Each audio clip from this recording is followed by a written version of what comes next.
Live. Alright. Say online. Say online. Oh, there we go. Say online. Oh, there we go. Say online. Oh, there we go. Say online. Oh, there we go. Okay. Tell me, Kenyon, for you, is it freaking out and looping? The stream? Mm-hmm. Let me check.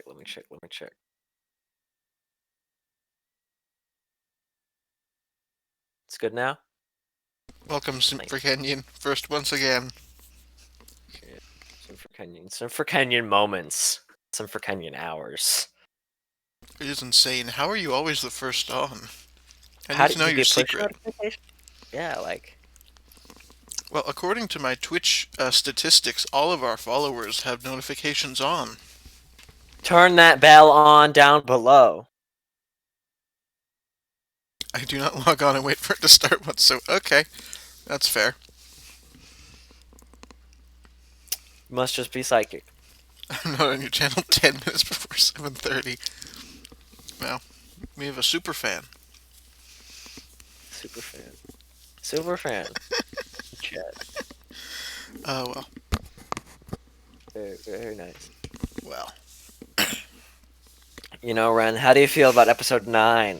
Oh, man. No way. Wait. It's episode 9. Yeah. Wait a minute. What? Oh, no. I screwed up. Oh, you called it episode 8? I did. Ah, all good. It is episode 9. Oh, thank you, Simp for Kenyon. I was surprised that video got 36 views. They'd been trailing down a little bit. Not that I've been following That's or surprising. anything. I mean, like, you know. Yeah. There we go. Just gotta rename the stream. I don't know anybody who'd be watching this besides the poor fuckers who we have to drag in here. Yeah. But I mean, besides that, whoever's here, thank you wholeheartedly. Yes, thank you very much. Yeah. I know, right? Like, is it bots? You think? Is it bots? Yeah, I mean, I wonder if it's bots. But the thing is, right? We have no idea. If you're a fan, chat. If you're a fan of the Flying Goat podcast, please say. If there's any of you, if you're not live fans, say something. I don't know how. If there's a Russian dub of our... They can say it on the archive. Well, they could say it on the archive. Go to the archive. YouTube.com/The Flying Goat Podcast. The Flying Goat. No, Ren. Did you hear Honey Pop 2 dropped? I don't even know what the first one was. It's a bejeweled porn game. And they dropped the second one 6 years later. I mean, it must have been profitable enough. Well, I wonder, right? Like, you make a game, and then 6 years later, you're like, oh, I'll do a second, you know? Yeah. Like, this is the type of game you could probably make in 10 minutes. Yeah, I don't know. Oh, Simp for Kenyon, I'm sorry to hear that. Yeah, sorry to hear that you spent for those who are on audio-only listeners, who, I don't know who would be an audio-only listener. He says, nah, I just spent my mom's credit card already. So how is your week, Ren? How is your preparation for tonight's podcast? Oh, it was good. Did nothing. You did nothing? You didn't write anything? Pretty much. No, I didn't actually. This caught me up by surprise a little bit. Oh. Well, thank you guys for watching, and we'll see you next week. Yeah, see ya. I hope they like the podcast. That was a pretty good one. Yeah, I hope so too. Yeah. Oh, man. Well, we do have a chapter tonight. It's the recap episode, folks. So we're going to have a recap. We're going to have a chapter. It's a filled episode. Yeah. Although, actually, before we begin with that, the entire reason Kenyon asked me to start streaming a few minutes early. Have you ever heard of Disco Fries? disco fries. Now, when Ren proposed the idea of disco fries, I initially was thinking of a waffle fry doing a boogie. Now, Ren, I don't know what a disco fry is. Could you please explain to a simpleton like me what a disco fry is? So there's this diner by, well, in Darien. I guess it's not really near where I live, but they have this item on the menu called disco fries. And what it is fries. I think they might be waffle fries even. Covered in melted mozzarella cheese and gravy. So if you think about it, it's just poutine with mozzarella. And they call it I disco mean, fries. it's the question I have in regarding that is not the poutine, because, poutine's good, or the mozzarella choice, because, mozzarella is good, but the name. Mm-hmm. The name is so particular. Disco fries? Yeah, For mozzarella poutine? I have no idea why they chose that name. Disco fries. That's fascinating to me. It's fascinating. Chat, how do you feel about disco fries? And you can For our order viewers them out there. tonight from the so aptly named Darien Diner. Not sponsored. Yeah. Not sponsored. Soon enough, though. You never know. With the viewership we have, all Very soon. 10 people, you never know these days. Miracles can happen. Simper Kenyon says, I want to boogie woogie. Simper Kenyon, you're pretty much talking to yourself. This is pretty funny. Yes, lest party. Yeah. I know. We got here early. We got everyone.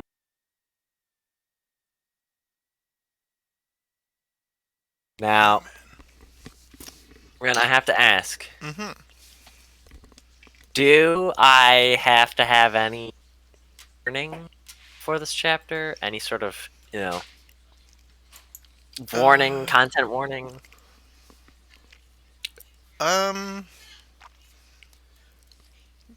Sad. I'll say that. It's maybe a bit It's sad. Maybe The it's a bit chapter's sad. maybe it's a bit sad by the end. I don't know. That's for you to decide. I don't have feelings. 322 Yol says, Kev, Ren, those are our names. Well, not my name, but that's Ren's name. They are similar to our names. Yeah, because you're not even Ren. So just call us Kevin Ren. That's not even our names. Yeah. You'll never find it. That's half. Even though Ren just had a bomb of where our location is. Yeah. Well, Darien, Illinois. Yeah. One Darien.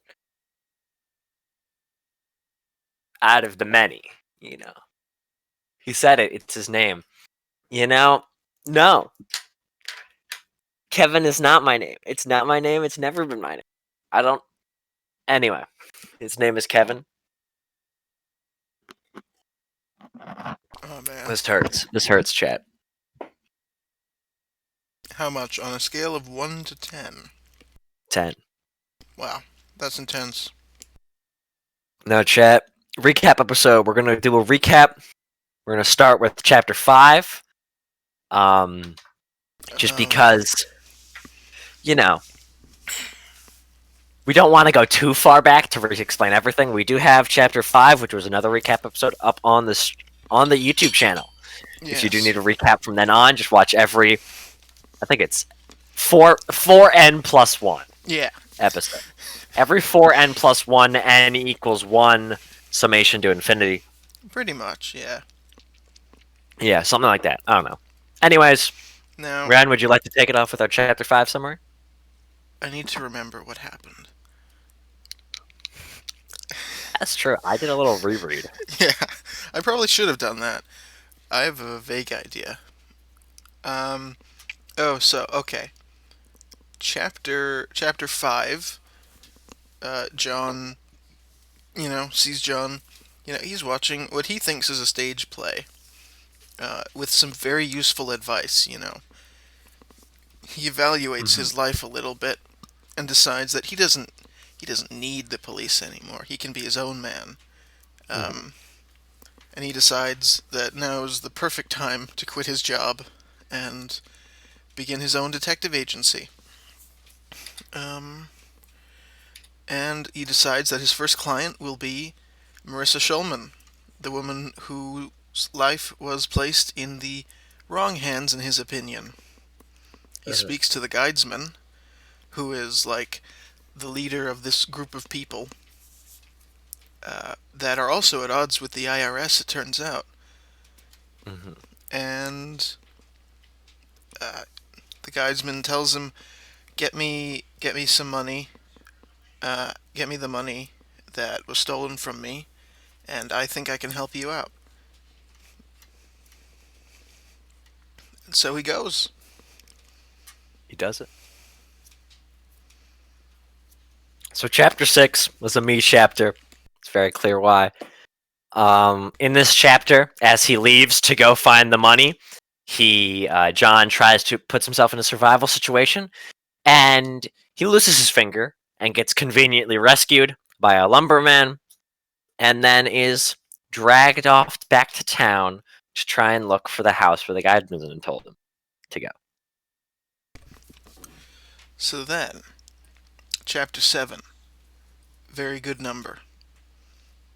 He wakes up in another unfamiliar bed, but this time he actually went to sleep there too, in the lumberjack's house.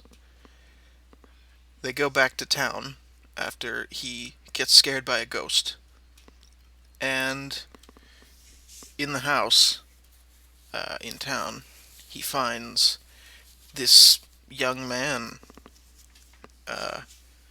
counting the money in the duffel bags, you know, and he thinks, "Oh man, this is the IRS," because there was evidence of IRS presence all over the house. You know, everything was quiet, everything was dark.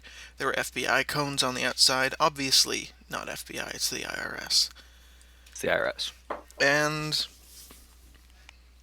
you know, he scares the kid. And, they come to an agreement that, well, they come to a realization that they're both working for the guidesman. And then John's old partner, Hess, walks in with a new partner, James. They have a little encounter, and Hess says, "You were never here." And John says, "Okay."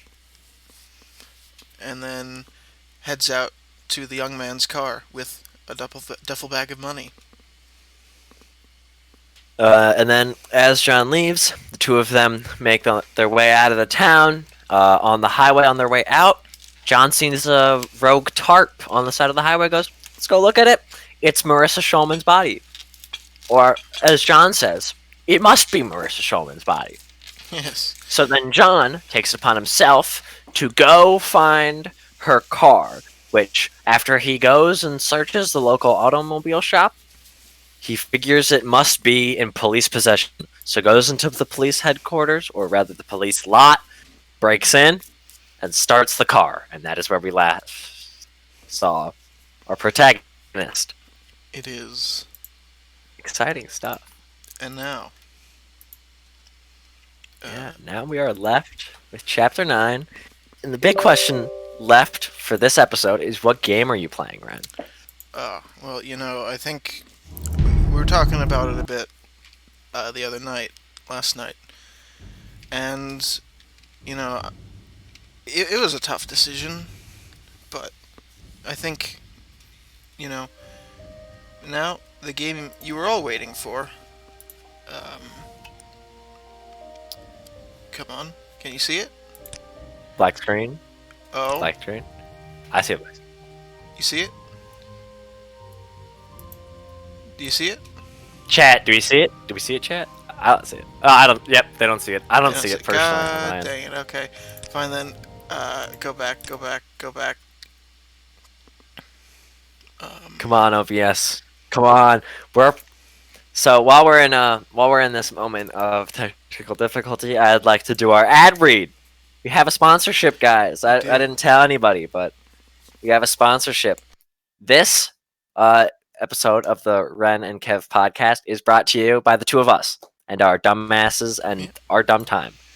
Pretty also much. Brought to you by George House Orange Chicken.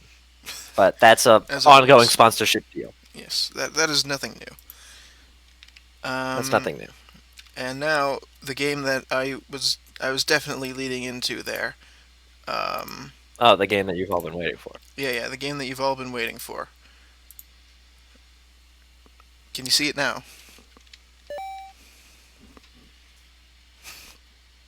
There it is. Axiom Verge. There we go. Should I spill the beans, you think? Chat already got it. They guessed it. I'm looking at chat right now. They guessed it? Like, yeah. Wow. Should I tell them The about... chat's also saying, very exclusive sponsorship with George House. Very exclusive. Yeah, we talked with Mr. House himself. And we got a good deal. Oh, man. We're very happy with the result. Should I tell them about what my plans were? Yeah, chat wants to know. Yeah. So basically, there's this little lot in the south of Darien, and we were partnering with George House to, redevelop the area so that only the finest homeless people could live there. Gentrify it a bit, if you will. Open a new restaurant, all that kind of stuff. Build some high-quality park benches. Only the highest quality park benches. Only the highest quality. And, that the deal eventually fell through, sadly, due to complications on our end. I couldn't source responsible concrete, as it turns out. Most of the concrete Ren has for his projects is from countries where child labor is allowed. It's a real shame. We couldn't really, organize with Mr. House. But we're still trying. We still have a sponsorship. It's still good. Yes. So, chicken. Yeah. So, chat, ready for chapter 9? I don't know what chat's thinking. And so, unlike you with your fancy second monitor, I can't look at chat this time. Not like last time. There were 2 windows. I got chat on hold. I'm watching, making sure they don't do anything stupid. Got it. Since most of the time they are, but yeah, that whole thing. Yeah. Well, chat, let me begin. Chapter 9. I must admit, I was somewhat surprised when the engine of the car roared to life. Smart though I am, I didn't really expect my first instinct to be correct. This car almost conclusively proved that the dead woman was Marissa Shulman. Everything fit the description I had of her disappearance. What kind of killer leaves a clue like that? It was left to be seen. For that matter, why would the killer leave her body on the side of the road, foot sticking out for everyone to see? My mind raced with possibilities, but 2 seemed to be the most obvious. The first possibility was the killer was some down-on-his-luck art student trying to make a statement about how unobservant the common person is. I certainly did find it thought-provoking that I was the only one who seemed to notice the scene. This led to the second possibility, that she'd been laid out specifically so I would find her. I think I clicked the wrong button. Saved a game there? I exited the game. I was trying to go to options. Ah, happens. Yeah. There will be a blank screen for a short amount of time. There were a few possibilities regarding, or this led to the second possibility, that she'd been laid out specifically so I would find her. There were a few possibilities regarding who would have the motive to toy with me in this way, ranging from the Girl Scouts to my second cousin once removed. The most likely group, however, had to be the IRS. Wasn't it convenient they objected me just after Sola went missing? After I questioned the chief about finding her, only to be told that the 2 subpar investigators had a handle on the case. They'd been playing the long game since the start. Left some questions unanswered, though. What did they want from me? They had me in their grasp several times, yet only ever hurt me mentally that one time.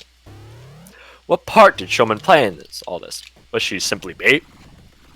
Or was there something even deeper, darker going on here? None of it mattered in the end. I may have been a pawn in a possibly nationwide game of chess, but even pawns can become knights. I don't know if John knows how chess works.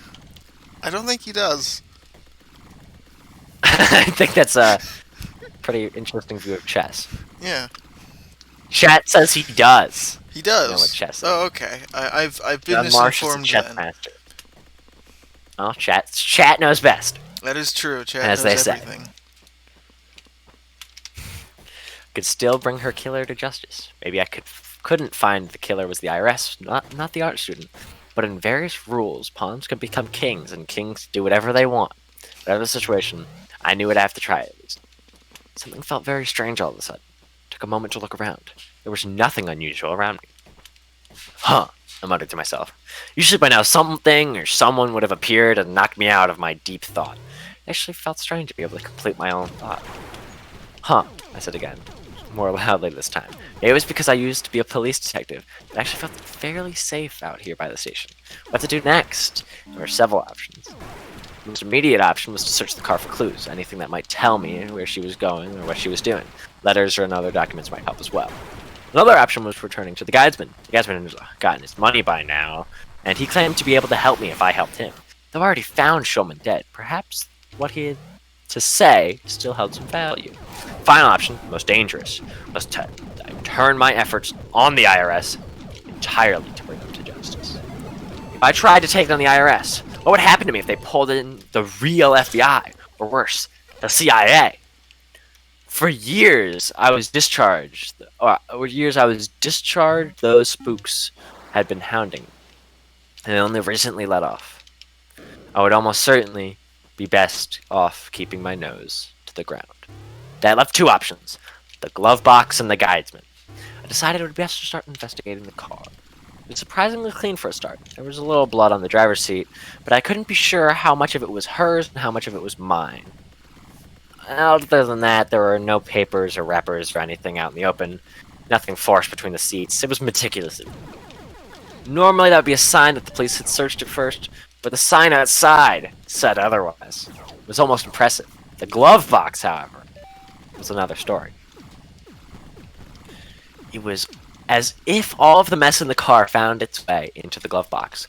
There were papers upon papers, receipts, business cards, baseball cards, index cards, rubber bands of various colors and elasticity, ketchup and mustard packets, sugar packets, and much, much more. It was a treasure trove of information. Most of the papers were trash. The receipts were from months ago. Most of the papers were a strange hybrid of cookbook lists and of fashion tips, and I had already most of the baseball cards at home. None of them were even all that rare. I did, however, find some interesting things in the pile. Several of the index cards were blank. I thought that they would be better as a substitute journal than the damn napkins either. More importantly, one of the business cards was from an organization called the Terry Mimus Real Estate Group. This wouldn't mean anything to me normally, but just below the title and just above the address was the phone number was printed a strange angular symbol. I recognized it, but I couldn't quite place where it was from. In fact, almost all of the business cards in the glove box were formulated similarly. Some were offset, some happy designs, all were from different kinds of organizations, but all seemed to have some strange symbols sandwiched between the organization's name and its address. Some even shared the same symbol. Something about it just seemed off, but I couldn't say quite what. I bundled all the cards together and took a moment to think. Of course, now, was when I was inevitably interrupted by the sound of someone tapping on the passenger side window. Now, chat says the snail lady will never be a concern of me. Oh, God. I think that's an important character piece, him not knowing chess really adds to his character. And then response to that is, I think it's an important piece of his character that he wouldn't know chess. Potentially. It's a big part of who John, you know, when the final duel between him and Darth Vader comes and he's playing chess. Well, no. See, he's going to be transported. Well, no, he is in the 80s even. So he's going to be playing against the Russians in chess as soon as you know. Well, in Russians, Darth Vader, the same thing. That's true. They're all. they're all the same thing. Yeah. But now, you know, after his big thought-provoking moment, we have to see what John is up to being caught. We do. John, is that you? I heard someone say, their voice slightly muffled. I turned to face them. I was pleasantly surprised to see Frank standing there, face against the window. I rolled down the passenger side window to greet him properly. It let the warm air out, sure, but it was a small price to pay for the name of being polite. Hey, Frank, I said. How's it going? Frank nodded for a moment, saying, good, in his characteristically nasally voice. I recognized him. There was a moment of silence. Say, John, Frank continued, what are you doing here? I thought you were on leave. It's funny. So did Heston James. I said. Frank's eyebrow raised slightly. that's so. Neither of them mentioned meeting you. Well, Hess did tell me that he didn't see me, but I don't think that I believe that. They spoke to me for a few good minutes. Right. By the way, John, a few men came by yesterday asking for you, strangely enough. They look like real agent types. God knows what they want, but you should probably come to the station and we can call them up, yeah? All I can say is I felt betrayed. Frank laughed out hollow. What about any of this was funny? Sure, I wasn't a police officer anymore, but I was one. Yet only a few days after, I decided to go my own way. I found them in bed with the enemy. The IRS. It was sickening. I must have felt a certain amount of fear. What could I do? Going to session meant failing and falling into the hands of the IRS. I couldn't let that happen. I could try to run, but now that Frank's on the IRS payroll, he probably would chase me. And he most certainly would catch me. He goes to the gym. I scanned the car dashboard in my panic, and the best solution hit me. I had never driven a car before, nor did I ever expect to. I'd seen people doing it in action movies, though. Figured my chances by being shot by a tank were significantly lesser. Frank seemed to notice my agitation and said, Are you feeling well, John? That's when I knew I had to take the risk. You could tell the IRS to stay away from John Marsh, I said to him as I pressed my foot down on the gas pedal. I was not expecting the car to move that quickly. I don't think Crank had been either. I also thought that I had put the car into forward instead of backwards. It was fine in the end. There was a large crack as Frank was knocked to the ground, followed by a ching ching ching ching, the family fence being knocked down. I took a moment to put the car into forwards, which I hate to tell a manufacturer doesn't start with a D, and drove towards the guideman as quickly as I could manage. He has to go to the gym line has to be a big highlight. Oh no, poor Frank. Also, man, John is getting so paranoid. This is great. John is peak paranoia. Yeah. Will John Marsh find out the dark side? Find out next time on the Flying Goose podcast. no longer goats for gooses, man. Oh man. Well, you know, geese are cool too. They're Canadian or something. Isekai Marsh. I don't know if you know what an isekai is, Ren, but I do not. We'll leave that to the end. We'll leave that. Okay.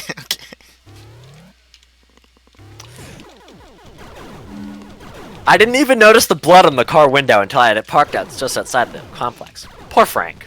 The journey was not as smooth as I had hoped it would be. While I was still in the middle of the town, I had been admittedly a bit panicked. I think I hit a few people's mailboxes. A lot of people honked at me and crossed through an intersection. The glow was red for them to stop, so I didn't really see what the problem was. Fortunately, most of the road outside of town was nearly empty. I had a few close calls with some trees being where they shouldn't have been, but I always have it under control. So there I was again. The Guideman's complex, the mansion, the big house, looming at the end of the long road.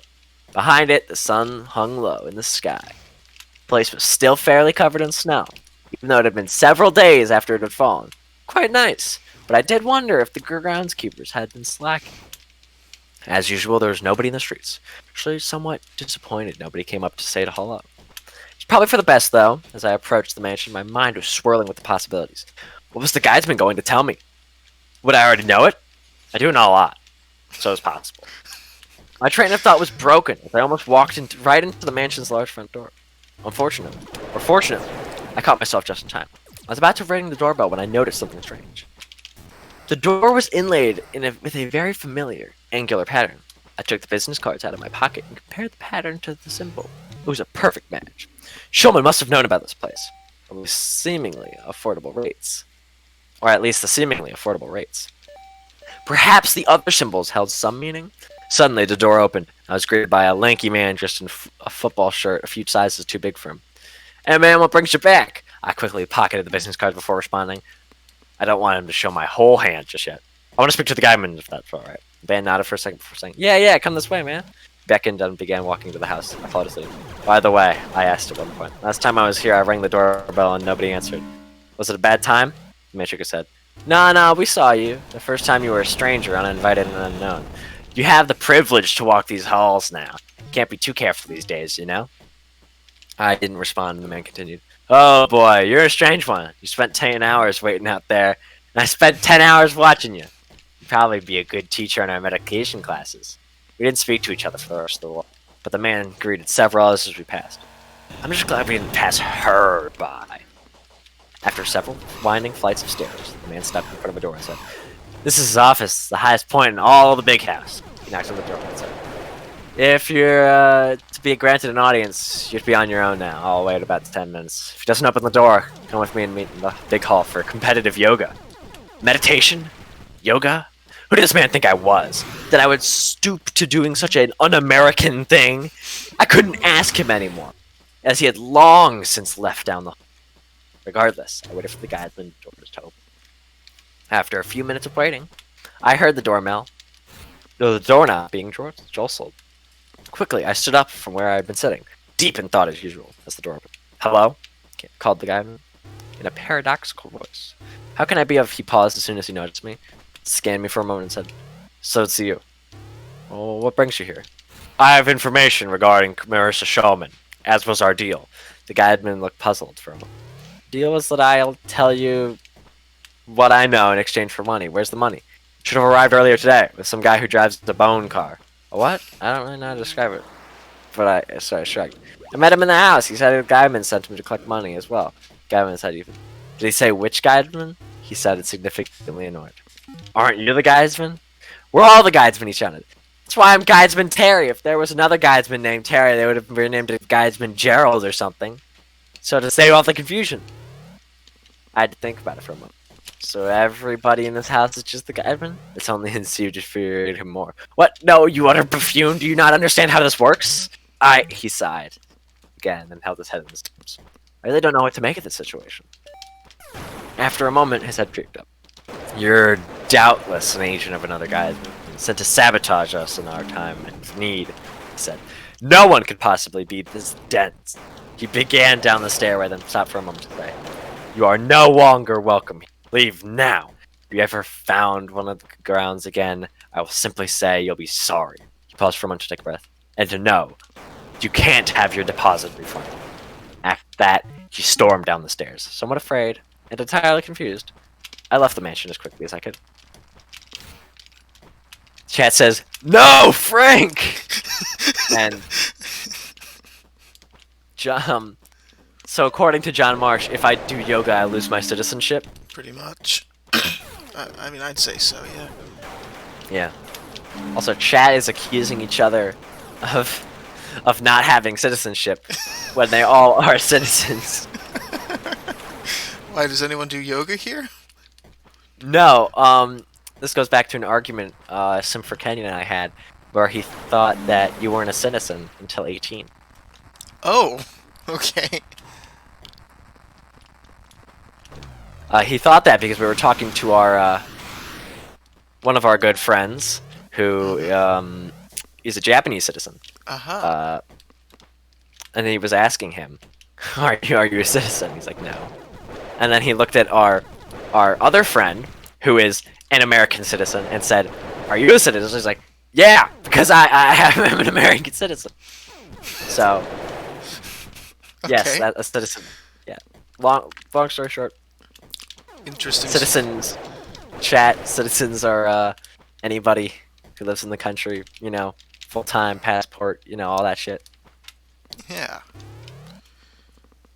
Chat just responded, "No." Chat, never mind. To wrap up with the last page of this interesting chapter, as I walked back to the car, I let myself have a bit of wallow. I usually try not to make a habit of it, but sometimes it's all you can do. I had reached a dead end, so it felt. The guideman didn't let me know what he knew, and now he really didn't like me. The IRS had allied with my old friends, the traitors. There were only a couple people I could possibly consider friends. Maybe Hess, and the guy who took the money.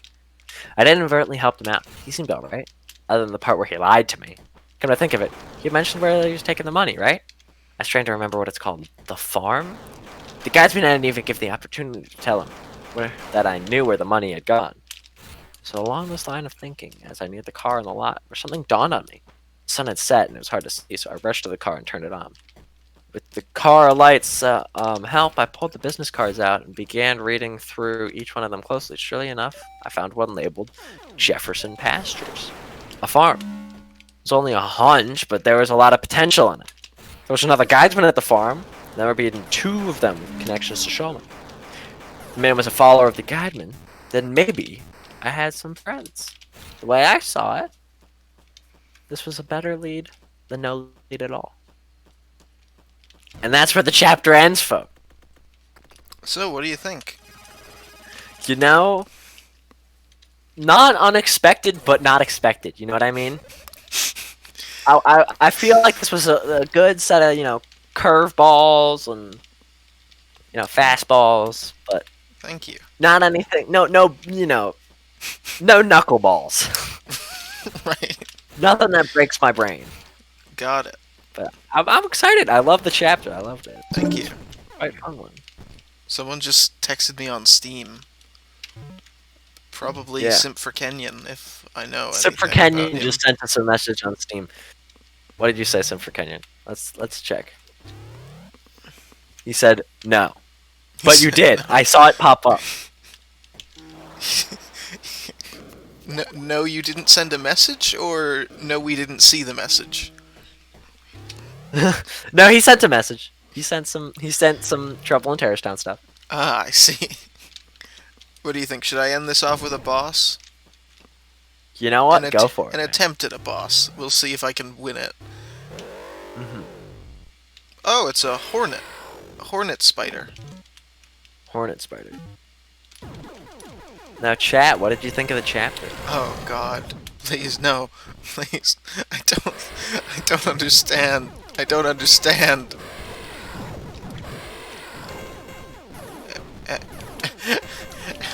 What am I meant to do about this? Dr. Kip is very strong in support of murdering the Hornet. Kill it with fire. Let's go, murder it. Simp for Kenyon saying he sent us Gmod mods. That the chapter showed us how John Marsh has went a lot of character development. He has. I think he's been thinking a lot. He has a lot on his mind. He always does, though. He always does. I think he has a lot, just generally. Also, I found it very enjoyable. Overall, 10 out of my suggestion due to yoga. Oh, yeah. Well, I mean... Very true. Think about it. Also, Super Kenyon says, a nice character development from running, from being somewhat of a pacifist to running a guy over. Yeah, a bit of a development there. You know, his friend, too, smiley face, says Super Kenyon. I was not, I mean, is Frank dead? We don't know. We don't know if he's dead. He just is injured enough to leave blood on the window. Yeah. Oh God, maybe it's Dr. Kip says, I can't believe he did that. Maybe it's a bit messed up, but I'm actually proud. I'm proud of that bit. It was pretty funny. It was pretty funny. I was having a good chuckle. Thank you. Chat's like, I genuinely can't believe he did that. Same. Oh man, seems like we have a consensus on the opinion of that part. Well, that's a shame. I lost the boss fight. Oh no. Well, I'll get it eventually.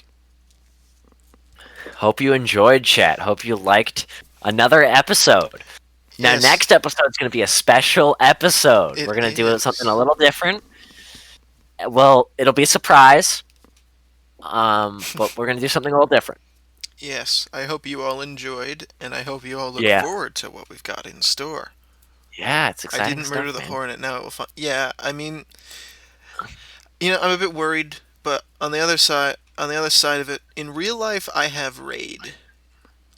That's true. Raid, our sponsor, not Shadow Legends, just just the bug spray. Just the bug spray. The bug spray. Yeah. Well, chat, hope you enjoyed. Have a nice evening. Have a nice and as always, there's always a flying goat. There is. See ya. Now I have to end the stream, so goodbye.